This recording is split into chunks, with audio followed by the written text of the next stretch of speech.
Assalamualaikum warahmatullahi wabarakatuh. Alhamdulillahirrabbilalamin. Assalatu wassalamu ala asrafil anbiya'i wal mursalin wa ala alihi wa sahbihi ajma'in. Allahumma salli ala sayyidina Muhammad wa ala ali sayyidina Muhammad.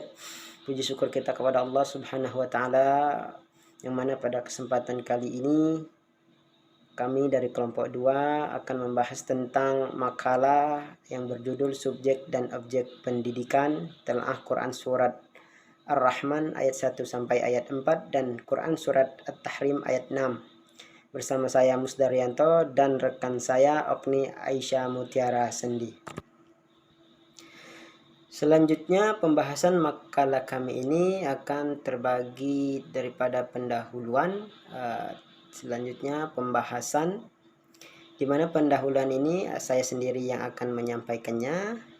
Yang berikutnya pembahasan mengenai subjek dan objek pendidikan. Yang pertama disampaikan oleh saudari Okni Aisyah Mutiara Sendi, telaah Quran Surat Ar-Rahman ayat 1 sampai 4. Kemudian akan dilanjutkan dengan saya lagi, subjek dan objek pendidikan, telaah Quran Surat At-Tahrim ayat 6. Namun sebelum itu, marilah kita buka sesi makalah kali ini dengan membaca basmalah. Bismillahirrahmanirrahim. Dalam dunia pendidikan tidak terlepas dari siapa yang mendidik, siapa juga yang dididik, atau bisa disebut siapa yang menjadi subjek pendidikan dan siapa juga yang menjadi objek pendidik. Hal ini menjadi penting karena subjek pendidikan dan objek pendidikan saling keterkaitan antara satu dengan yang lain. Keduanya saling melengkapi. Dari mana datangnya ilmu, siapa yang mengajarkan ilmu, dan ilmu diajarkan untuk siapa. Ini adalah sedikit pertanyaan-pertanyaan yang akan menggambarkan dari isi makalah yang akan kami bahas lebih lanjut.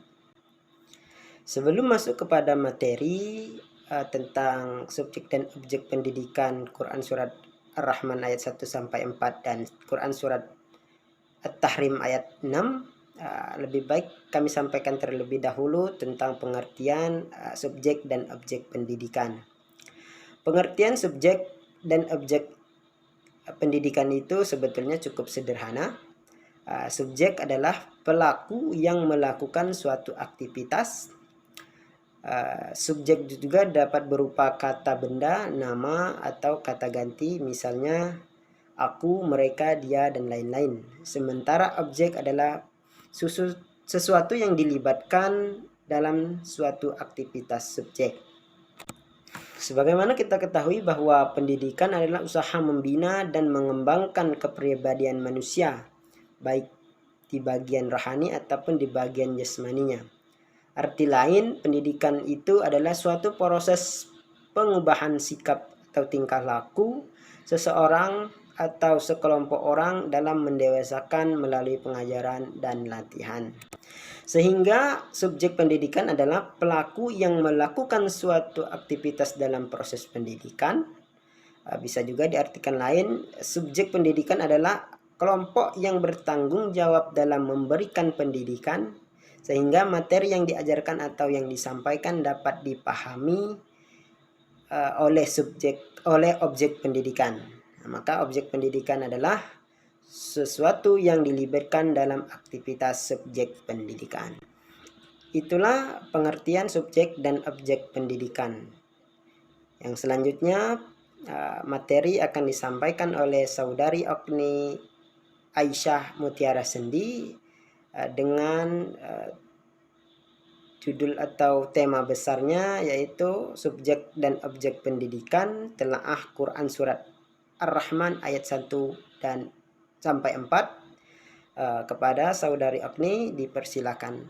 Baiklah, di sini saya Okni Aisyah Mutiara Sendi akan memaparkan materi mengenai subjek dan objek pendidikan dalam Al-Quran Surah Ar-Rahman ayat 1 dan 4. A'udzubillahi minasyaitonirrajim. Bismillahirrahmanirrahim. Ar-Rahman, Tuhan yang Maha Pemurah, Allamal Quran, yang telah mengajarkan Al-Quran, Khalaqal insan, pendidikan. Dia menciptakan manusia. Allamahul bayan, mengajarkannya pandai berbicara. Dalam surat Ar-Rahman ini yang diturunkan di kota Madinah, sehingga surat Ar-Rahman disebut dengan surat Madaniyah. Yang mana surat Ar-Rahman ini berjumlah 78 ayat yang diturunkan sesudah surat Al-Furqan. Ayat ini merupakan bantahan dari pernyataan kaum kafir Quraisy yang menyatakan mereka tidak mengenal Rahman kecuali Rahman yang berasal dari Yamama. Dari ayat ini menegaskan bahwa Allah telah menegaskan bahwa Ar-Rahman itu bukan Rahman yang itu, akan tetapi Rahman adalah Allah Subhanahu wa Ta'ala yang telah menciptakan manusia dan mengajarkan Al-Quran kepada manusia. Yang mana dalam Al-Quran surat Ar-Rahman ayat 1 dan 4 ini dijelaskan bahwa yang menjadi subjek pendidikan adalah Allah Subhanahu wa Ta'ala, yang mana aktivitas subjek pendidikan yang diterjemahkan dalam ayat ini tersebut menjelaskan bahwa yang Allah yang mengajarkan Al-Quran dan menciptakan manusia dan mengajarkan manusia sehingga pandai berbicara dan mampu mengutarakan apa yang ingin ia utarakan, sehingga manusia itu menjadi cerdas dan pintar dalam mengutarakan apa yang ia pikirkan. Kemudian dalam Al-Quran surah Ar-Rahman ayat 1 dan 2 di sini dijelaskan bahwa Allah telah mengajarkan Al-Quran kepada Nabi Muhammad SAW yang selanjutnya diajarkan kepada umatnya. Kemudian Quran surah Ar-Rahman ayat 3 dan 4 menyatakan bahwa penciptaan manusia yang telah diciptakan secara sempurna yang memiliki akal. Nah, disinilah kelebihan manusia itu diciptakan dengan memiliki akal, sehingga manusia merupakan makhluk yang sempurna yang diciptakan oleh Allah Subhanahu wa Ta'ala. Adapun kata alama yang mengajarkan memerlukan objek, di mana banyak ulama yang mengatakan bahwa yang menjadi objek di sini adalah manusia ataupun al-insan, di mana di sini malaikat Jibril mendapatkan wahyu atau menerima wahyu dari Allah Subhanahu wa Ta'ala, yaitu berupa Al-Quran yang harus ataupun disampaikan kepada Nabi Muhammad SAW. Nah, sebelum malaikat Jibril menyampaikan itu kepada Nabi Muhammad SAW, akan terlebih dahulu Allah Subhanahu wa Ta'ala akan memberikan pembelajaran kepada malaikat Jibril, sehingga malaikat Jibril akan mampu menyampaikan isi ataupun Al-Quran kepada Nabi Muhammad SAW. Adapun kaitan ayat ini dengan subjek ataupun subjek pendidikan adalah yang pertama, yaitu Ar-Rahman. Ar-Rahman menunjukkan bahwa sifat-sifat pendidik adalah murah hati, penyayang, lemah lembut, santun, dan berakhlak mulia. Dengan demikian, seorang pendidik harus mampu memberikan contoh yang baik ataupun teladan yang baik kepada peserta didiknya, sehingga peserta didik akan mampu meniru dan menjadikan dirinya menjadi lebih baik sesuai dengan contoh yang telah diberikan oleh seorang pendidik. Kemudian yang kedua, yaitu sebagai seorang guru hendaknya memiliki kompetensi pedagogik yang baik sebagaimana Allah mengajarkan Al-Quran kepada nabinya. Kemudian yang ketiga, yaitu Al-Quran menunjukkan sebagai materi yang diberikan kepada anak didiknya adalah kebenaran ilmu dari Allah Subhanahu wa Ta'ala. Jadi tidak perlu diragukan lagi bahwa Allah telah memberikan Al-Quran sebagai pedoman atau pegangan hidup bagi manusia untuk terus belajar. Kemudian yang selanjutnya yaitu adalah keberhasilan pendidik adalah ketika anak didiknya itu mampu untuk menerima dan mengembangkan ilmu yang telah diberikan, sehingga anak didik menjadi generasi yang memiliki kecerdasan spiritual dan intelektual yang baik, yang akan bisa membimbing peserta didik menjadi manusia yang lebih baik lagi.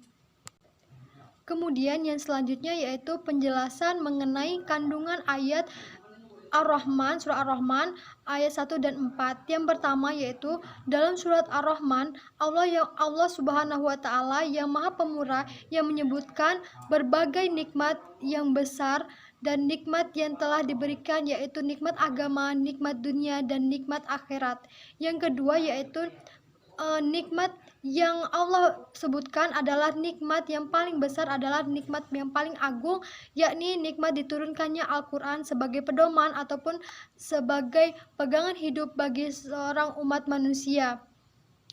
Kemudian yang selanjutnya yaitu diciptakannya jenis manusia yang memakmurkan bumi ini dan diajarkannya berbagai pemahaman sehingga mampu untuk memiliki kecerdasan berbicara dan memahami berbagai kehidupan yang ada di dunia ini, sehingga manusia itu memiliki kecerdasan karena manusia telah diberikan akal dan diciptakan secara sempurna oleh Allah Subhanahu wa Ta'ala. Adapun kaitan dengan subjek pendidikan dalam Surah Ar-Rahman ayat 1 dan 4 ini dapat dipahami bahwa yang menjadi subjek pendidikan pertama kali yaitu Allah Subhanahu wa Ta'ala yang telah mengajarkan manusia pandai berbicara sehingga manusia dapat memahami apa yang telah disampaikan. Sebelum itu Allah telah memberikan Al-Quran melalui malaikat Jibril, kemudian disampaikan kepada Rasulullah SAW, kemudian barulah Rasulullah SAW menyampaikan isi ataupun makna dari Al-Quran itu kepada umatnya. Nah, itu saja yang dapat saya sampaikan. Selanjutnya akan disampaikan oleh Bapak Musdar kepada Pak Musdaryanto, dipersilakan. Saya akhiri, wabillahi taufik wal hidayah, wassalamualaikum warahmatullahi wabarakatuh. Terima kasih kepada Saudari Okni Aisyah Mutiara Sendi yang telah menyampaikan subjek dan objek pendidikan tentang Al-Quran surat Ar-Rahman ayat 1 sampai ayat 4. Selanjutnya akan saya bahas tentang subjek dan objek pendidikan telaah Quran surat At-Tahrim ayat 6. Firman Allah dalam surat At-Tahrim ayat 6 ini yang berbunyi, Bismillahirrahmanirrahim. Ya ayyuhalladzina amanu qu anfusakum wa ahlikum nara waquduhan nasu wal hijara alaiha malaikatu ghilazun shidadun la ya'sunallaha ma amarahum wa yaf'aluna ma yu'marun. Hai orang-orang yang beriman, peliharalah dirimu dan keluargamu dari api neraka yang bahan bakarnya adalah manusia dan batu. Penjaganya malaikat-malaikat yang kasar, keras dan tidak mendurhakai Allah terhadap apa yang diperintahkannya kepada mereka dan selalu mengerjakan apa yang diperintahkan. Seperti yang sudah dijelaskan di awal, dalam dunia pendidikan itu tidak terlepas dari siapa yang mendidik, siapa yang dididik, siapa yang menjadi subjek pendidikan, atau juga siapa juga yang menjadi objek pendidikan. Dari terjemahan Quran surat At-Tahrim ayat 6 tadi dapat dilihat subjek dan objek pendidikannya. Yang pertama, orang tua adalah sebagai subjek pendidikan.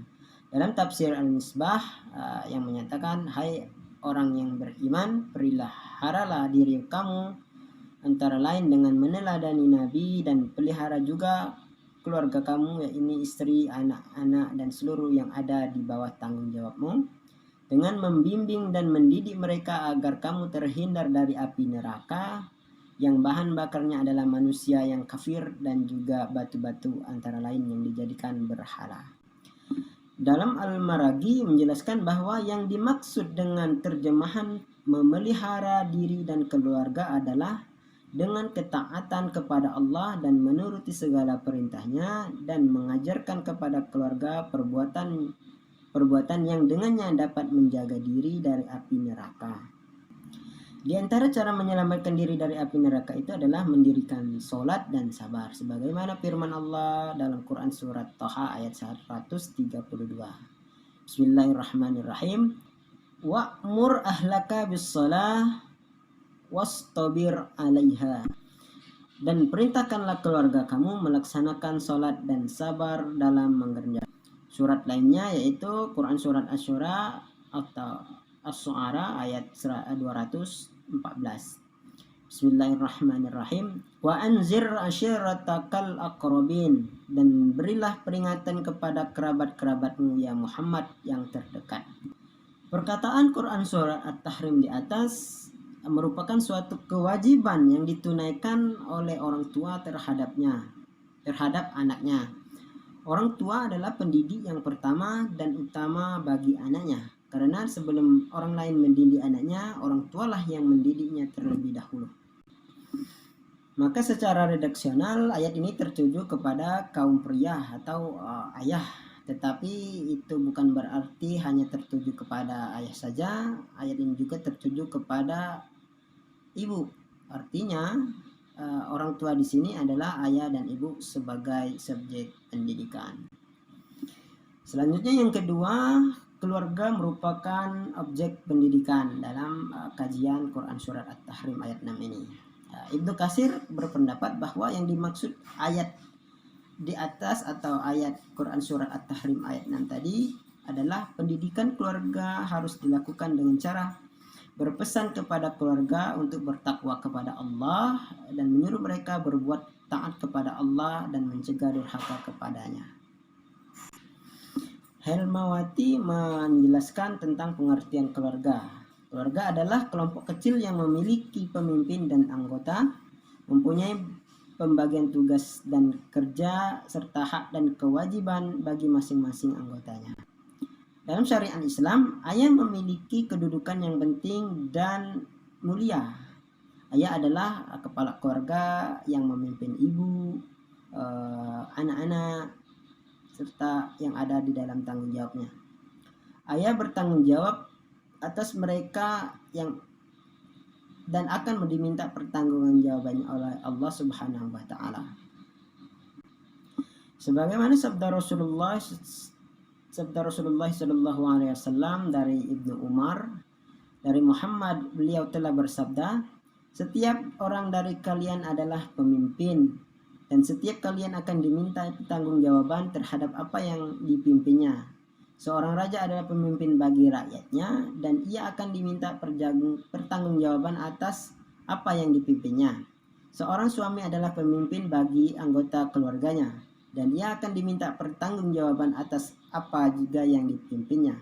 Seorang istri adalah pemimpin bagi rumah tangga suami dan anak-anaknya dan dia juga akan dimintai pertanggungjawaban atas apa yang dipimpinnya.